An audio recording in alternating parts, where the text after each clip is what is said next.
We can see here Citadel have moved down to that lower bracket.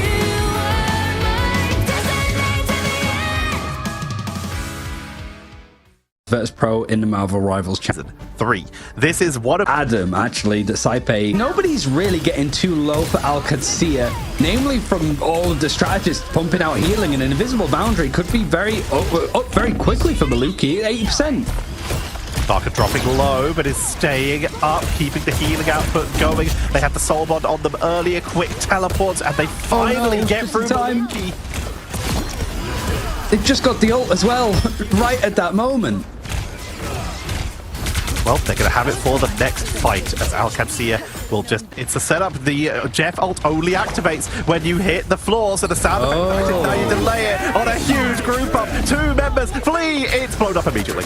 Yeah, that was like, oh my god, it's 200 IQ, and it is just, yeah, need to worry about the shark that's hiding in the treetops, of course, but you do have the Eternal Bond being used from Virtus Pro, so making progression on the point. Meteor M pretty much lined up with this Ensong Inferno, and then you've got the Bunker Silo. It was almost a game of chicken between the two of them there. Who's going to slam down in the end? I don't think. Alcacia, though, look, you've got both your strategists going down when they have their ults.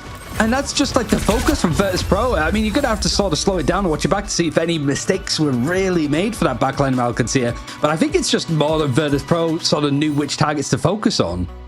And I saw a lot of 0 casualties just from that glimpse of the under. But now it's whether or not they can have some follow-up here, or whether there's going to be a camera revival for Saipe. Not quite. It should be Alcacia taking the point here. If it wasn't for Fi switching over towards Doctor Strange and instantly portaling back. Yeah, the portal early so that they can have it back off cooldown later on. Saipe will fall, but can bring themselves back, which is exactly what they do. They have Karmic Revival to keep this fight going even longer. Nevix returns again. Virtus Pro, they are just valuing bodies on the board more than anything else right now. Not on Jeff building ultimate charge, but also burn a huge cooldown that now Virtus Pro will not have for a while. Virtus Pro will have to wait for the final fights if they want to try and reinforce that. Pick up the Galactic Legend to try and keep control. Remember, stack the ultimate bit by bit, one by one, but no one's keeping Banos alive. They're completely taken out before anything can come of this. He was just on a bit of an island, maybe expected to be self-sufficient, even maybe having the Idol Aura, but not quite at that time, or just Spark is able to focus down the breakpoints enough. Speaking of which, Spark is flying down, seeing if he can break a few more skull from the Karmic Revival. It takes a lot to be that unkillable when you're playing Venom and you've got an invisible woman on the other side that's trying to pull you back with the Shepherd's Crook into these fights. But Tilt has been good. He's been the catalyst for opportunities for Alcacia, and he's able to get eliminations before the Kraken's Impact has been used, trying to get the reset now and seeing if he can get maybe onto the back of Saipe. Now that the Karmic Revival has diminished and suddenly brought back a couple of players, now Alcacia want to go for the offensive. And they've already got 2 taking out Saipe and Bridge Row. Will Saipe return to this fight by keep it going? Look like no, straight back to spawn because Fincy falls as well. And Virtus Pro are just more than happy to just let that flip. They not to win unless Nugboy can get back. I mean, this is the best perspective to be on for Nevix, just because we saw him jump onto the point, start to make progression. Alcacia had to dive on him. He spots Lindstrom on their own, trying to hide by the health pack, and takes him out in a 1 versus 1. Now this backline is completely split up. They're trying to keep themselves alive, but the Ensong is going to slam down onto both of them, and whilst it's not the thing that gets the final blow, it is everybody else in and around it. Virtus Pro maybe pushed it a little, still stalling because Virtus Pro took the point first. It is just how economy is, how good the economy is. Pretty much how economic Virtus Pro are with the objective. Like, they can take it very easily, and if they lose the objective, they make it very, very hard. Just full stop. Yeah, a frugal play style coming in from Virtus Pro, and it works out extremely well in their favor. Taking solid control, even though there is a percentage on the board for on the other, so for more than 3 seconds before he's deleted with the It's Jeff. But that was such a shame for Alcacia. This fight is still going on, but Kaya using the Strangling Prison pretty much on the corner of just where that invisible boundary was missing players from Saipe, but there wasn't enough follow-up to work with, and that's a hell of a turnaround when you've got Nevix diving in with a Strangling Prison, with the Thing alongside the Strangling Prison for Vi. Means that it has to be a complete reset for Alcacia, and they've moved less than 2 meters. Yeah, I was about to say 1.93 meters isn't going to be enough. So we Isn't that like your height? I can see it.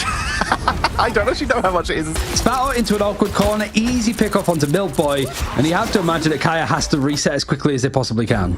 Ice portaling back in just to make sure that they can keep this pressure on. Even though they lost those two members, they want to make sure that they can keep everyone defending here. And once again, Alcancia are sent back to spawn.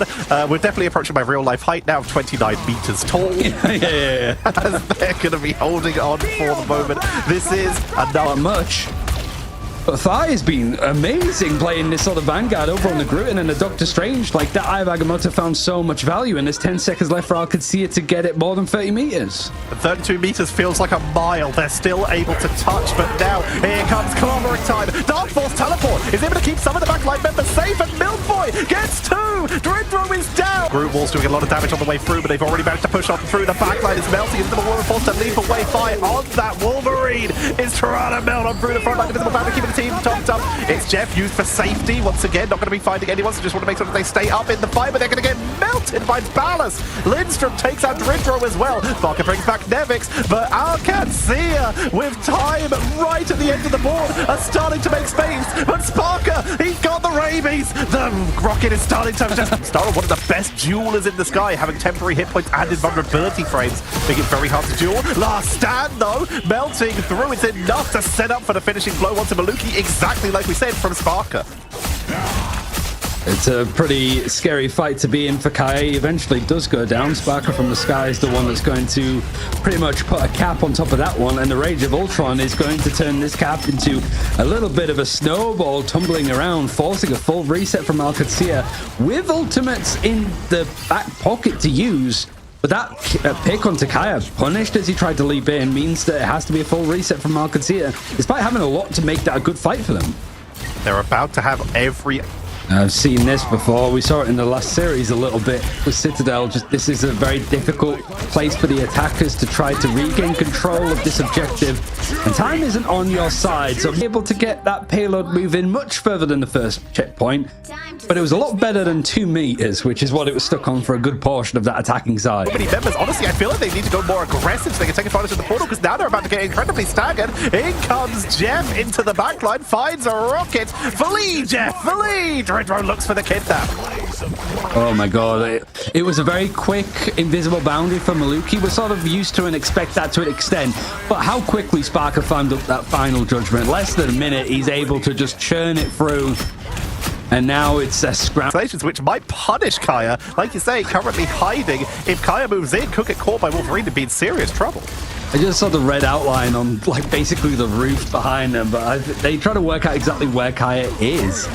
But they know that he's going to be skulking around, trying to go for the reset and go for the dive. And when you've got the Meteor M and Feast of the Abyss, this is a scary combination to run into, especially for Nevix. He was almost like pulled out of the invisible boundary. He wanted... That is a kidnap onto the Winter Soldier, but Dredro still falls.